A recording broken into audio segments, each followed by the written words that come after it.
Mhuri yeZimbabwe ndayanda kubatira vhidhiyo iro raPoptin apo paanga achitsanangura daka raanaro naVolts. Ndichikutambirai pano paHot News TV pamuchange muchiona manews updates ezvinhu zviri kuitika munyika yedu yeZimbabwe zvinonakidza zvosiririsa. Kana iri first time yakundokurudzirwa kuti usubscribe woturn on the notification bell so that pandodzoka nemamwe manews updates akupisa ndiwe munhu anotanga kumaona. Ngadzoke munhau dzedu zvisea. Song ndaita naJT ndini ndakamutsvaga. JT ndoda collaboration. Akanditira chilinki D. Chekuti haana kubvuma song yandaida kumisa inini. Akabva JT ari selfish mpana. Selfish. Ndosaka Holete nachipisa. JT anongoda zvake, anongoda kungoita ega. Anenge achingoti wambona timu singadi kukoperwa rari muklas. Ndozvanoita. Zvokudai. Waona? JT ari selfish.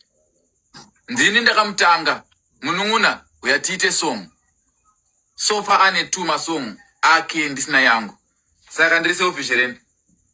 Ndikuramba ndingomupa 1. Ane 2 masong akabuta selfish.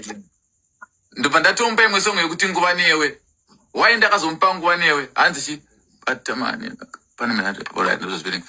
Why ndakazompa song yechi2 yekuti ndi nguva newe. JT kuenda kwake kumberi kunonetsa because bitterness yana ina Holete ihombe.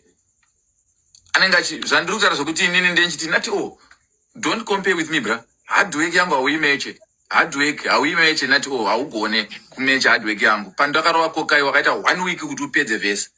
Ndakangoita how many seconds? Seconds 15 ndandapedza kuti kokai verse rangu ndandapedza in 10 minutes. Okay. Second news update, mhuri yeZimbabwe ndemukomana wechidiki yakafanana naFreeman mumaitiro ake zvese nemaimbiro. Vanhu vazhinji voti ngatimupei zita. Then last update ndeyaProphet Passion Java odai kupa mashoko anodai kurwadza kuti baba Harare ndaona wafa. Ndokumbura murudzi zvamunofunga mucomment section pamusoro penhau iyi. Much love.